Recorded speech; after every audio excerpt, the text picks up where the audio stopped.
Ftoj për fjalën e rastit zonjën Gjoana Nano.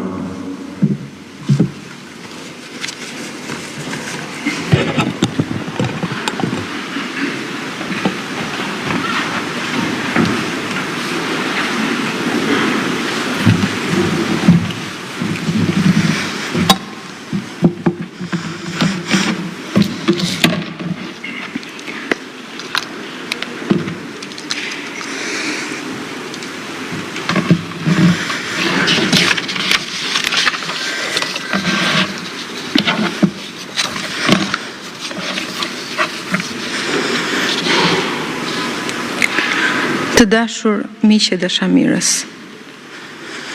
i nderuar zoti kryeministër.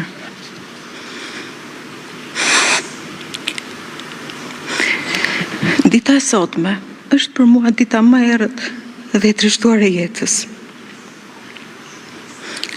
Po ndahem me njeriu me të cilin kalova një çerek shekulli jetë dhe me të cilin më lidhen përveç dashurisë shumë e shumë ëndra, shpresa e zhgënjimet përbashkëta. Sot është një nga ato ditë që unë nuk do të dëshiroja të jetoja kur. E tillë është kjo ditë edhe për fëmijët tanë, Sokolin, Etën dhe Klajdin. Këtu e një çerek shekulli më parë, unë një vajzë fare e re, me intuitën e moshës pafajshme, rash në dashuri me Fatosin. Atëherë sigurisht nuk e kuptoja pse. Por tani e di. Kisha rënë në dashuri jo thjesht me Fatosin si person, por shumë më shumë se kaq. Kisha rënë në dashuri njëkohësisht edhe me vizionin e një Shqipërie ndryshe, komplet tjetër nga ajo që jetonim aso kohe. Të një Shqipërie që për herë më shumë lipsej të largohej me urgjencë nga tradita e saj shekullore e barbarisë, hakmarrjeve, liksive, primitivizmit, dhe të fitonte një kurs tjetër, civil, modern dhe europian. Dhe të gjitha këto do t'i gjeja tek Fatosi. Gjë që më lejoni ta përsëris. Nuk e pata menduar me kaq qartësi atëherë. Me kalimin e kohës, ditë pas dite, unë pata fatin të zbuloja tek Fatosi vlera dhe cilësi që nuk janë aq të shpeshta në jetën tonë, aq më pak në jetën publike dhe politike. Për këtë arsye, e ndjej për detyrë publike dhe morale që disa cilësi të tijat, të cilat me mirënjohje të thellua them, besoj se i njohim të gjithë. Por mbase, kur vjen një moment si ky, ja vlen të përmblidhen. Sepse Fatosi ishte shumë më tepër se sa një figurë publike. Shumë më tepër nga ato që janë thënë dhe do të thuhen në histori dhe nëpër media. Fatosi ishte i vërtet. Ai nuk dinte dhe nuk donte asnjëherë të shtirej. Ai nuk merrte poza. E urrente populizmin. Ai bënte atë që besonte dhe besonte tek ajo që bënte. Sepse ai besonte me shpirt në vlerat europiane. Fatosi ishte në veritës ndaj banalitetit, servilizmit dhe paaftësisë. Siç e ka thënë vetë, ai eci mes baltës së politikës pa u bërë pis prej saj. Fatosi nuk ishte një njeri i zakonshëm. Ai nuk bënte asgjë për gjysmë. As punën, as miqësinë, as dashurinë.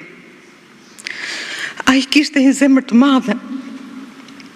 Një zemër që dinte të falte, të mirë kuptonte dhe të donte me gjithë qenien e tij. Hakmarrja ishte një cilësi të cilën ai jo vetëm nuk e kishte, por nuk pranonte ta njihte. Më së miri, këtë e dëshmoi në periudhën kur e drejtoi qeverinë me një herë pas burgimit pa drejt, kur vendi ishte në prag të përplasjes më të madhe civile. Ishte sjellja e tij që rindërtoi atë që edhe pse nuk duket, është thelbi i jetës së një vendi. Paqja sociale. Në emër të saj, Fatosi solli një frymë të re, që e konsideronte jetën politike jo si përplasje, por si garë dhe konkurrencë, përplasje alternativash dhe jo luftë, por si marrëveshje dhe kompromis. Ishte i drejt për drejt, ndonjëherë kokfort dhe i vështirë, por gjithnjë i ndershëm me veten dhe të tjerët. Ai e donte këtë vend me gjithë shpirt. Dhe pavarësisht çmimit lart personal që ju desh të paguaj, nuk hoqi kurrë dorë nga përpjekja për ta parë Shqipërinë më të drejtë, më të begatë, më demokratike dhe mbi të gjitha, më njerëzore. Të tillë paraqitja i Shqipërinë edhe në takimet ndërkombëtare me burrat e shteteve, nga Washingtoni në Bruksel, Paris, Londër, Athinë, Stamboll e Gjetk, në takimet ku tingëlloi veç të tjerave edhe elokuenca e tij e njohur. Për të gjitha këto sot, me zdimje së thellë, kam një ndjenjë edhe më të lartë mirënjohje. Mirënjohje që pata fatin ta njihja. Mirënjohje që pata fatin të ecja krahti. Të qeshnim dhe të vuhanim bashk. Të jetonim.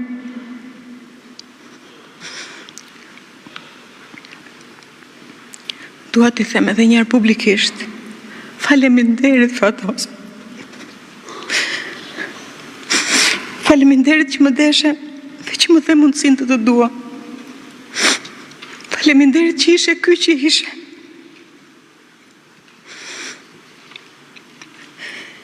Faleminderit që edhe vetën tënde, të gjithën, pa kursim, për mua, për ne, për vendin tonë. Do të mbetesh për herë në kujtesën tonë, jo vetëm si burr shteti, por mbi të gjitha si njeri u ynë. U presh në paqen pranë Zotit.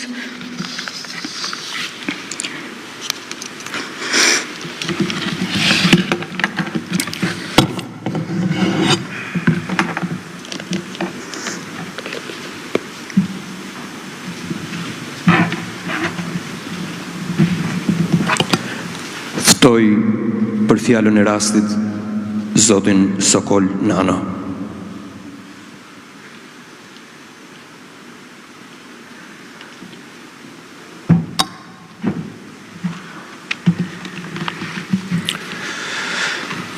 Të nderuar të pranishëm, familjar, miq, shok, të afërm e dashamirës. Jam thellësisht i prekur nga gjithë vëmendja për kujdesja dhe dashuria juaj që kam ndjerë për babain tim në këto ditë të vështira për familjen tonë. Ju jam mirënjohës për fjalët e ndjera, mesazhet e panumërta, telefonatat nga të katërt anët të botës në nderim të tij. Në emër të familjes, ju shpreh mirënjohje shqiptarëve ku ndodhen, në Shqipëri, Kosovë, Maqedoni, Malinezi dhe diasporë. Familjen time e ka lidhur thellësisht fati me popullin shqiptar, dhe ne kemi ndjerë mbështetjen e njerëzve që e kanë dashur Fatosin dhe familjen tonë shpesh dhe të qartë. Por sot është një ditë ndryshe. Sot Fatos Nano, babai, bashkëshorti, gjyshi, daja, miku, lideri, ikën nga kjo botë, por vetëm fizikisht. Imati ishte i pari që më foli për demokracinë. I pari që nuk e kishte frikë humbjen, sepse ai ishte një kalorës. Dhe më dha mësim me forcën e shëmbullit. Ai më mësoi shumë çka, garën e vërtet, udhëheqjen si përgjegjësi, ringritjen. Ai ishte njeriu shumë dimensional, që më foli për socialdemokracinë, për ekonominë e tregut, për Shqipërinë europiane, për distancimin nga Afrika, sepse ai e donte lirinë si frym, jo si slogan. Ai besoi gjithmonë se politika shkonte përtej luftës personale. Ai ngrinte ura, nuk ndërtonte mure. Ai mbodhi ide, kulturë dhe qytetari. Ishte i butë dhe hokatar, tolerant me gjithkënd që mendonte ndryshe, brillant në argument, i ashpër dhe i drejtë kur kërkoi vendim dhe kurajo. Sot i them Lamtumir Timeti dhe faleminderit për trashëgiminë e vyrë që na la. Faleminderit kampion për guximin, për kulturën, për qytetarinë, për batutat, për kokëforcinë dhe për zemrën. Për lirinë që na mësove ta mbrojmë, brenda dhe jashtë vetes. Ne do të të kujtojmë si baba, si shok, si burr i rrallë shteti që vuri atë dheun përpara vetvetes. Faleminderit.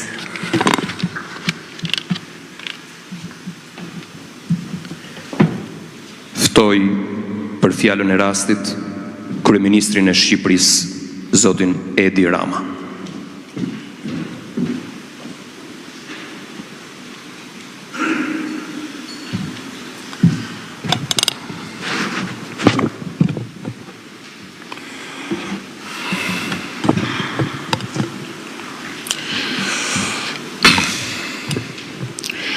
I thonë një fjale vdis pa të dua.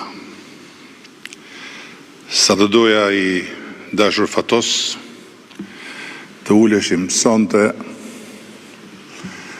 në një nga ato darkat tona të rralla të viteve të fundit,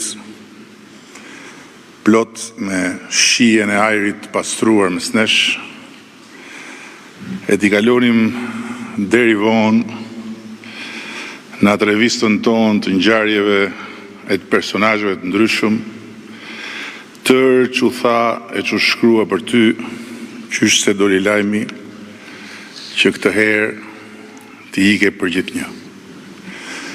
Po sa të pas kanë dashur e të pas kanë admiruar, mor buri dheut.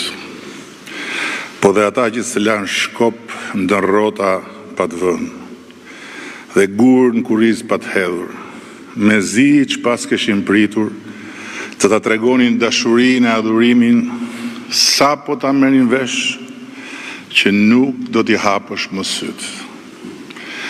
More deri dhe ata që të kallën burg, duke t'akuzuar si vjedhës, dhe që erdhën të vrasin në zyrë, duke të mallkuar si vrasës, e që të lëshuan mbi fytyrë për vite e vite tëra me radhë, tërë të zeza dhe gjuhës shqipe, veç ta shije se si ti kanë qëndisur, aq bukur, fjalët e admiratës tyre. Plasja më vjen, që si jemi do të sonte për një darkë që s'do kishte të paguar. Po ndërkohë, në vend se të qeshja ca me ty sonte, mua më duhet të rendis fjalët e një lamtumire, të cilën, të them drejtën, nuk e imagjinova do të fare hiç, as pasi miku ynë Solis më shkroi me keqardhje të madhe se kishe hyrë në një koma irreversibile. Mendova atë çast vetëm gruan tënde të pahepur, Gjojin, që do të vazhdonte të rrinte te koka edhe për kush e di sa vjet të tjerë, si një roje besnike e gjumit tënd pambarimt. Por të betohem, asfare nuk të mendova ty, as se si jo, të shtrirë në një arkmort, për të ikur me të vërtet nga kjo jetë, të cilën e deshe dhe jetove duke ja marrë sa mundet të tëra orët e voglat natës, e duke ja pirë gotat e fatit me fund, ashtu si vinin, dhe duke ja tymosur kapituit me poat ëndje, qoftë kur ngjiteshen maj, e qoftë kur preke fundin, apo kur të hiqesh e bënjan. Po ja që erdhi befasisht për mua kjo ditë zije dhe mëra puna e vështirë të parës Lam të mirë, që kryetari i familjes më të madhe politike të shqiptarëve i jep jo thjesht një paraardhësi, por të parit kryetar themeluesit të familjes sonë. Dhe teksa rrotullohesha me sy anë e përqark faqes bardhë në ekran, duke përpjekur të nxjerr nga duart fjalët e kësaj Lam të mire, mu ndërmend ajo historia jote me vdekjen e Mao Zedongit. Dhe mu duk vetja fiks si ai drejtori i metalurgjikut, që duhet u thoshte diçka kinezëve të mbledhur në sheshin e madh të kombinatit pas lajmit të ndarjes nga jeta të kryetarit Mao. I hutuar për situatës papritur, drejtori kërkoi mendje lartë në Komitetin Qendror, se ç'duhet bënte me turbën e kinezëve të grumbulluar në shesh që të ishte në lartësinë e ngjarjes. I thanë se do të pyesin lart fare dhe do t'i kthenin përgjigje. Por kur përgjigja po vononte dhe kinezët nuk luanin vendit, i shkreti drejtori ra përsëri telefonit në kërkim të orientimit nga lart. Na thoni ç'të bëjmë, tha se nuk pret puna. Përgjigja që mori ishte çarmatose. Orientim nga lart fare nuk ka, kështu që bëni siç keni bërë herë të tjera. Natyrisht që këtë herë është shumë ndryshe nga herët e tjera, edhe sepse njeriu që ikën sot pa kthim nga Tirana, ku lindi, u rrit, u adhurua, u anatemua dhe bëri histori, është një rast të eti veçantë, për të përcjellë me fjalët e rastit pa u bërë qesharak. Siç më duket mua të paktën se u bën ata që duke folur për ndarjen nga jeta të Fatosnanos, morën me të mirë tërë këto ditë veten e tyre. Me Fatosin në ndam, thyem dhe rindam buk. Por historia e marrëdhënies sonë zhvilluar mes ekstremesh, nga birësimi im në familjen socialiste me bekimin e tij, deri tek vrasja e babait për marrjen e skeptrit ti, nuk ka vend këtu në këtë eulogji. Ose jo ka vend vetëm për një fakt.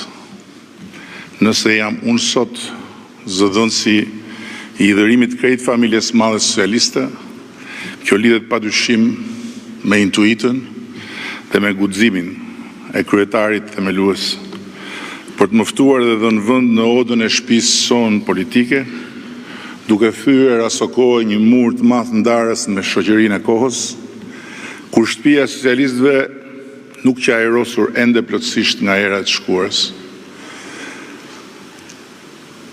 E kam pyetur veten në kohë të ndryshme nëse Fatosnano e deshi apo jo barrën e kryetarit Partisë Socialiste. E nëse vërtet e mori përsipër apo ajo i ra mbi shpatulla me të tërë vlerësinë e faktit kryer ato ditë net kur armata e shpartalluar komuniste kryente funeralin e Partisë Punës në mes shkretirës me flamurin e rreckosur të diktaturës proletariatit në gjysmë shtize dhe me moralin e rënë nën shuajt e këpucëve të shqyra nga marshimi 45 vjeçar drejt horizontit kuq, që vetëm largohej derisa u zhduk në gurmazin e konsumuar të komunizmit, i cili tamam në sallën e madhe të këtij pallati kongresesh nxirrte thirrjet e fundit për luftë me tërë planetin, teksa era e papërmbajtshme e ndryshimit që frynte e përplasej mbi kongresmenët e kthente vajtimin e egërsh dhe dëshpërimit tyre në një fishkëllim, sa qjerse, aq edhe qesharake, kur nga foltoria shpallej dorëzimi përpara realitetit. I gjendur aty, mes fytyrave verdacuge të udhëheqësve, gjemi mbytur nga ardhja e qametit dhe sekretarëve lëkurreshkur nga dielli i ara fabrika kantiereve, qorri, siç e quanin shokët dhe e quanin mes nesh, më duket gjithgjë si protagonist dhe si peng njëkohësisht. Fytyra e dy kumtim të kuadrit të ri të partisë, që punonte në Institutin e Marksizëm-Leninizmit dhe e profesorit Garip Ekonomikut, që tregonte barsaleta tallse për regjimin duke pirë raki dhe që luante Beatlesat dhe Rolling Stonesat me kitarën e tij.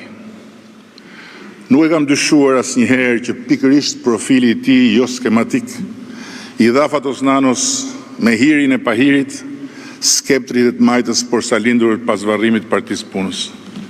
Por besoj se vetë uljegritit e forta të rrugtimit tij politik, për te i forcës përcaktuese të ngjarjeve, deri dhe të rënda fare ishin pasqyrë e pikërisht një dyzimi të thellë mes protagonistit të madh dhe pengut një detyre, për i të cilës ai tentonte të arratisej sa herë që t'i jepej mundësia.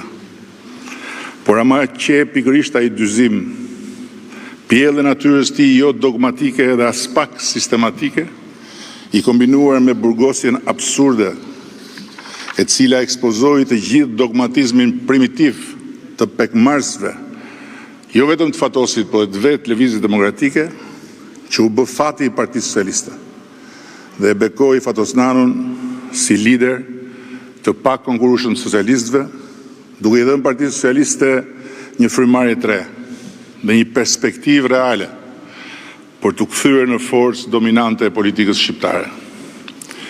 Pas sakrificën e tij të imponuar, socialistët do të kishin pasur një fat më pak bujar, por edhe vetë Fatosi i pat sakrificë të imponuar mbase nuk do të ishte bërë një lider aq gjatë në një kohë trazirash e ngatresash jashtë e brenda partisë, ku lidershipi i tij ishte shumë më tepër frym se sa prezencë, shumë më tepër hapësirë se sa kohë, shumë më tepër improvizim se sa programim, e ku natyra e tij lidershipi së bashku me rikthimet e bujshme të kryetarit pas arratisjeve të tij për bërë një material historik dhe sociopolitik me një vlerë të jashtëzakonshme.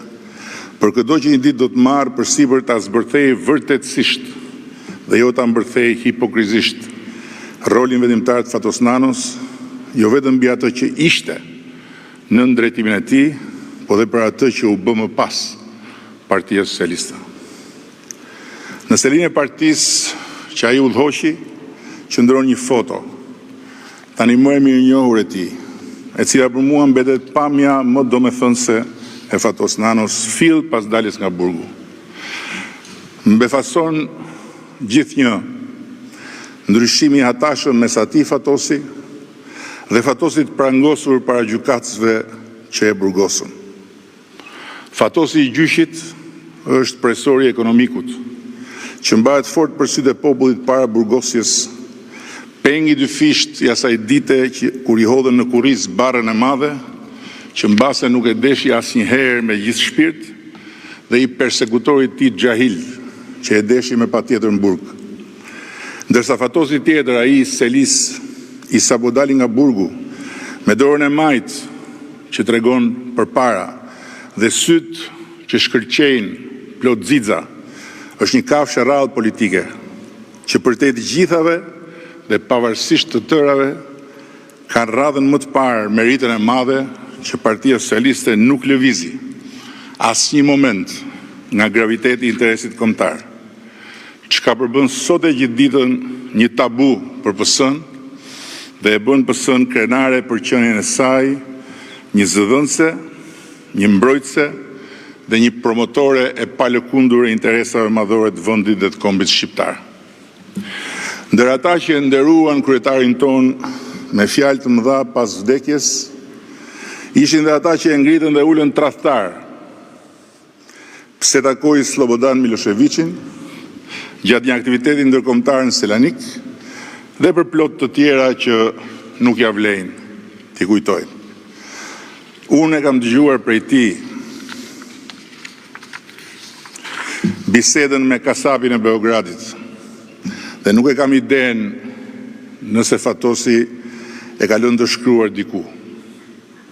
Por jo vetëm që në atë takim në atë bisedë nuk ka asgjë prej tradhtari, po kur një ditë të dalin si duhet në dritë, fjalët e thëna në atë takim, si dhe takimet, bisedat dhe bashkëpunimet e Fatos Nanës me patriotët e lëvizjes kombëtare për lirinë dhe drejtat e shqiptarëve në Kosovë dhe në Maqedoni, atëherë askush, nuk do të mund të vërë ndyshim se kontributi patriotik i kryetarit themelues partisë sonë për shlirimin e Kosovës dhe për nënshkrimin e marrëveshjes së Ohrit e rendit Fatos Nanon në rreshtat e nderit të historisë së Shqipërisë. Pas varrosjes partisë punës, Fatos Nano ishte kyç në kalimin e shkretirës për socialistëve dhe në bashkimin e tyre me botën demokratike. E kam kujtuar dje gëzimin e tij pas takimit po në sallën e madhe bashkëngjitur, ku lajmëroi pranimin e Partisë Socialiste në Internacionalin Socialiste si një familje idesh progresiste të kohës së re. Si dita e diplomës kjo sot, më tha duke qeshur. Në krye të qeverisë vendit, ati ju desh drejtonte daljen e popullit nga shkretira e piramidave dhe rifillimin e shtetëndërtimit nga zeroja. Pas katrahurës rrafshuese të vitit 97, duke u përballur me një opozitë primitive, hakmarrëse, destruktive, deri në sulmet armatosura ndaj institucioneve dhe ndaj tij personalisht, fizikisht. Gjithsesi, kjo nuk është dita për të shkruar historinë e Fatos Nanos, po dita për t'i dhënë atij lam të mirën. I dashur Fatos, do të më mungojnë darkat e rradha miqësore, komunikimi ynë si mes shoferit të turnit parë me shoferin e turnit dytë për të njëjtën makinë, ku e kuptonim njëri tjetrin ajër dhe ku kur ndodhte të ndanim ndonjë dilemë strategjike, këshillat e tua vinin të qëruara mirë, duke më ndihmuar shumë për të vënë pikën mbi i. Ndërkohë që kur mendoj se çfarë katër rotaku sovjetik more ti dorëzim në turin e parë, me çfarë mjeti më të mirë mora unë prej teje në dytin, për ta kthyer Partinë Socialiste në brandin e shpejtësisë për Shqipërinë Europiane që është sot, më vjen krejt natyrshëm të mos të them lam të mirë, po thjesht mos vdek shkur Fatos Nano.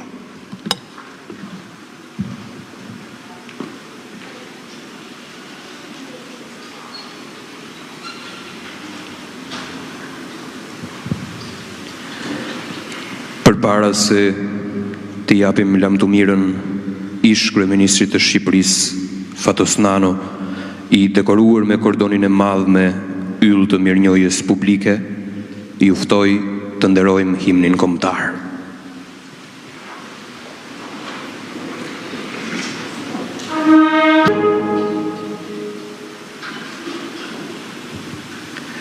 I paharruar kujtimi i tij.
patrol dhe familjar.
pjesa